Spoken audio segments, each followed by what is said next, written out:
Welcome back to Season 2, Episode 7 of Relationships, Accountability, and Consequences. The subtopic to be discussed is abandonment and acceptance. The topic of relationships is a lifelong lesson. Just remember, it's not how you start, but how you finish. I want you to enjoy the journey of life.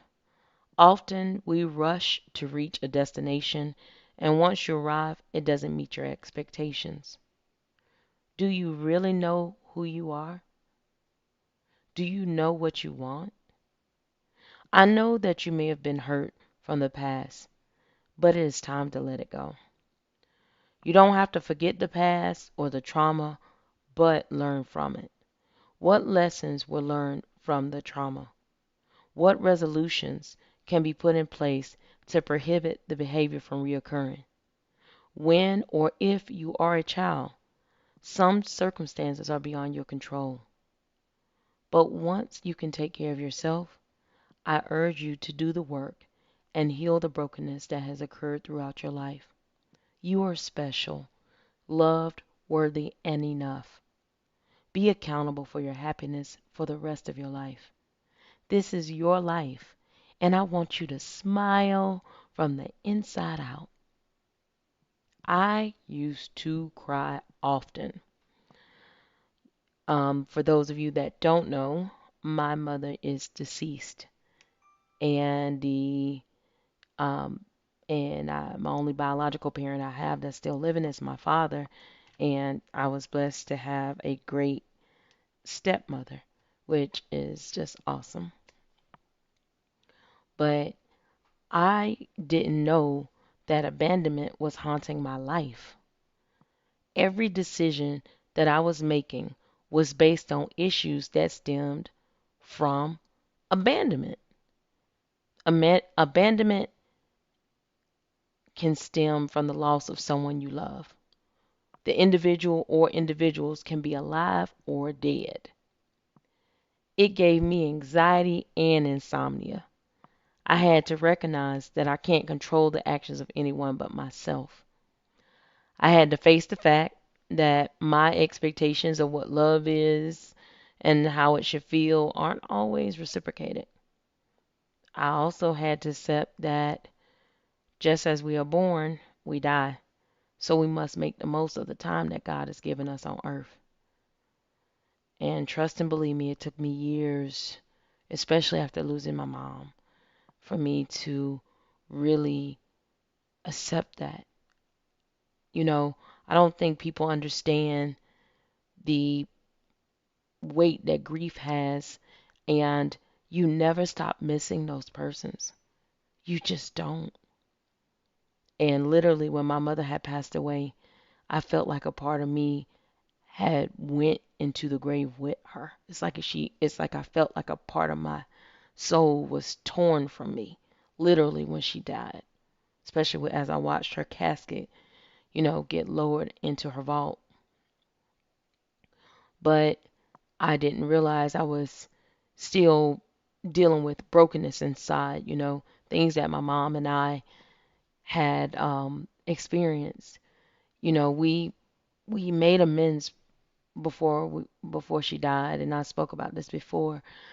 And in the end, my mom was my best friend, and I was so mad at God for like 7 years. I was so mad at God, but it's a part of life. And my mother prepared me for a death, but at the same time, it was just still, I didn't want to face it. And then I wasn't really close to my father like that, but now my dad is my best friend.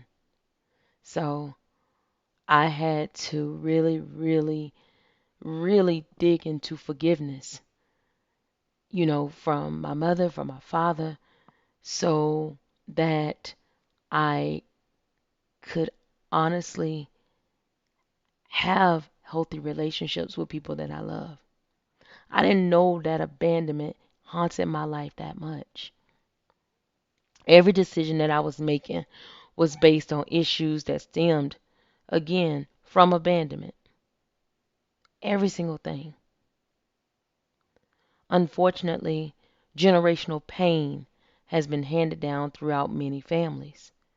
You know, with with my family, the women are always raised to be strong, strong, strong. And sometimes when they're raised to be strong like that, it doesn't always, you know, make a woman as nurturing or as soft as other women may be. And, and you raise your daughters to be strong and hard and stuff like that. And, you know, it's okay to hug your kids, but I get it. I get it. Some people only have a pint size of love. Some have a cup of love. Some have a pitcher. And you don't know what a person may have been going through at that time. And they may be giving you all the love that they have to give because they're fighting through whatever they're going through. So we can't always look at it as, we just can't look at it tunnel, like with tunnel vision. You've got to look through the windshield, look at the whole picture, the whole picture. But getting back to what I was saying, generational pain has been handed down throughout many families. For example, you can live in a one or two parent home, but if your parents have never healed from the trauma of their childhood, it could have a negative effect on the relationship that your parents or parent may have with you. I had to learn that I have an overflow of love in my heart for humanity. God pours the love in me, and I want to share it. You can call me a care bear, but that's just me. You know, I look at life, especially when it comes to humanity, and this is how I taught my children about diversity. I said, look at a box of Crayola crayons. And they was like, okay, mommy, this is when they were younger. And I said, what do you see? They said, they're all crayons. I said, what else do you see? They said, they're all different colors, but they're all the same size. I said, yes, that's correct. I said, are they all equally important? They said, yes, ma'am. I said, good. So then I would show them broken crayons. And then I'll say, what's wrong with the crayons? And they say, well, they're still all crayons, but they're all different colors, shapes, and sizes. I said, okay. Can you still use them? Yes, ma'am. I said, good. I said, so what does that mean? And one of my babies said, it means everything, every crayon still has a purpose. And every crayon can help make life beautiful. Because life is like a painting. And so, you know, my children appreciate humanity and diversity, and unfortunately, they've had their own challenges, especially having a mother of African American descent and having a father that is of European Irish descent, you know, or Caucasian. I'll just say that because we both have a rich genetic pool. And that's going to be another podcast. We're going to talk about um, interracial marriages, dating, all of that stuff. Because it's not always easy. But getting back, you know, just recentering and refocusing on the fact that God pours the love in me. I don't have to come on here and do these podcasts. I mean, I'm doing this for free. I just genuinely want to help people. And I want you to survive because I know you can. Whoever you are that's listening. I had a choice to either allow my life circumstances to make me bitter or transform me into a phoenix that rises from the ashes. What was meant to destroy me turned me into a warrior. I had to learn to set boundaries and only give from my overflow of love. because I was loving people so much that I was depleting myself. And what I found out is I didn't always love myself. And so I was overcompensating for that by loving other people. I thought I was a mistake and unworthy of God's love. Now that I'm healed, those feelings were born. I realized that those feelings were born from the relationships with various family members.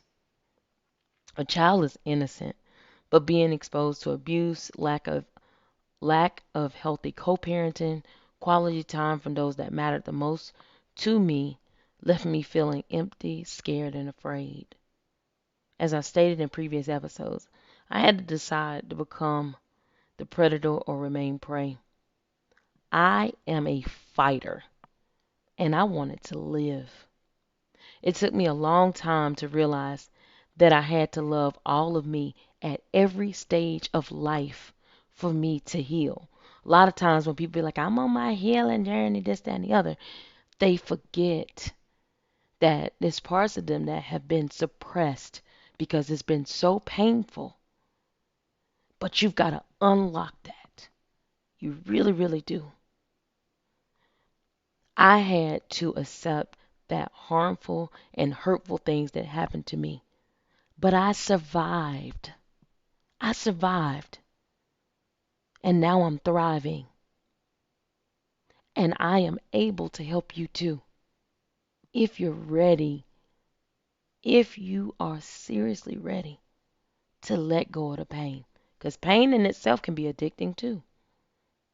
I'm the only person strong enough to travel my life's journey. Now I embrace it all. And I don't mind giving toxic people the gift of goodbye real quick. I can truly say that if I have God, I have all the love that I will ever need. Everyone outside of God is a love bonus. I'm not out here desperate for someone to see me or marry me or do this, do that. My dad calls me a runaway bride, but I know what marriage means. That's why I've never done it. I will eventually, but one step at a time. As a result of abandonment haunting my life, my foundation for relationships with people was unstable. I was pouring so much love into others and was breaking my own heart. I desperately wanted them to reciprocate that love for me.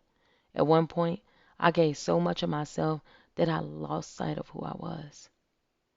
God spoke to my heart, and I forgave everyone and everything that had hurt me. I stopped pouring into them and redirected that love into me. September is Suicide Awareness Month. So, with that being said, I am going to share something with you all that's pretty, pretty intimate, but I've overcome it, so it doesn't matter. But I had to fight hard because abandonment caused such a deep depression in my life that I almost ended my life. I was suffering in silence with empty nest syndrome. And people, you may not think that empty nest syndrome is real, but let me tell y'all something. Check on people that have had children and families and now they're by themselves. Check on them. Check on the strong people, okay? Make sure they're okay too. My children are adults now, and the hardest thing I ever had to do is watch them grow up and experience life without me. For 25 years of my life, they were my sole purpose for everything. I didn't want to be rich. I just wanted to love them unconditionally. I almost aborted my first son, but I thank God that I decided against it. I am in love with my children. Their love for me healed me from the inside out. I needed them more than they needed me. Unlike other parents, I have a relationship with my children. This doesn't mean that it is perfect, but it is healthy, full of love, honor, and respect for each other. But parents, you've got to remember something. A relationship it goes both ways. You have to pick up the phone to call your kids too. You've got to put in the effort to remind them that they are important. And sometimes, even if they don't say that they're going through something, still send them a text of encouragement because they need you. Your adult children need you because they're getting hit with the reality that life is not as easy as it looks on social media. You got real world issues that you deal with. Social media, anyone could gaslight and make their life look better than what it is. But I teach my children to always be real and authentic. There's no better version of them than them being themselves. And they are God's perfect, imperfect creatures or people, however the case, or creations. That's a better way of saying it. And I tell them all the time success is not defined by a degree, but by the goals that you set for yourself in a particular day. Many people may disagree, but you don't have the past, and you definitely don't have the future. All you have is the present, and you can drop dead at any second. So if your day was consisted of you just relaxing, taking care of your mental health, eating some cereal, drinking some wine, whatever you choose to do for yourself for that day, and you've accomplished all of those things, then you are successful. It's just that simple. It's just that simple. We got to stop overthinking life, guys, because time is like it's ticking away. Don't let it get away from you. Enjoy the journey. Yeah, I get it. It may be tough sometimes.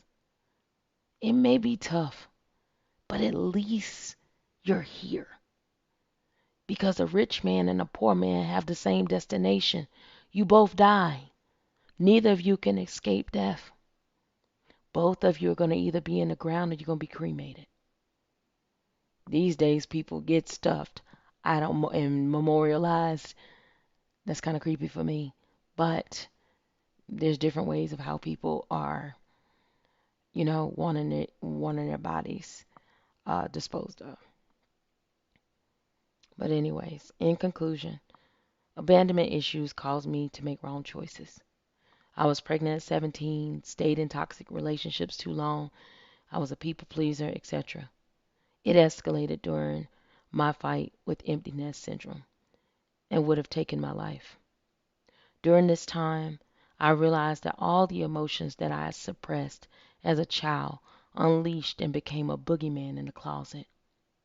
Once I became closer to God, I was able to turn on the light in my life, and no longer was I haunted by the darkness. Abandonment feels like life betrayed you and can make you angry, bitter, and so many other negative feelings are associated with abandonment. It clouds your thought process.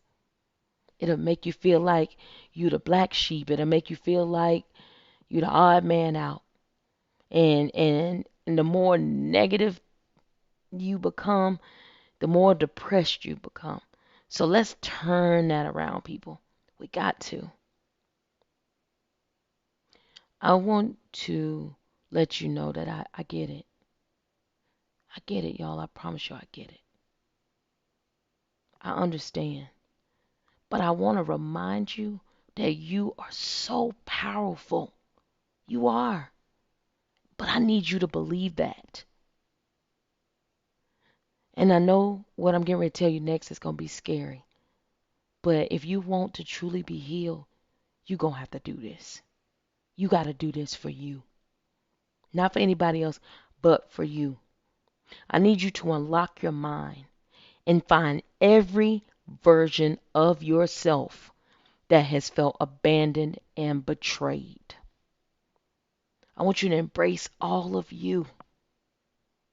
Don't let the boogeyman of abandonment control your life any longer. Accept it. Accept it. All of even the broken pieces, all of that is you. Take all of that and hug it. Embrace it. Love on it. Let God just pour into you. Get help. You are not crazy. You are just broken, but you can be restored. I believe in you. I survived. Are you ready to do the same? Stop suffering in silence and get real with yourself. This world owes you nothing. We we were born into sin. That's enough said. Thank you for tuning in to my podcast, J. Marie Speaks. I'm your host, J. Marie, signing off.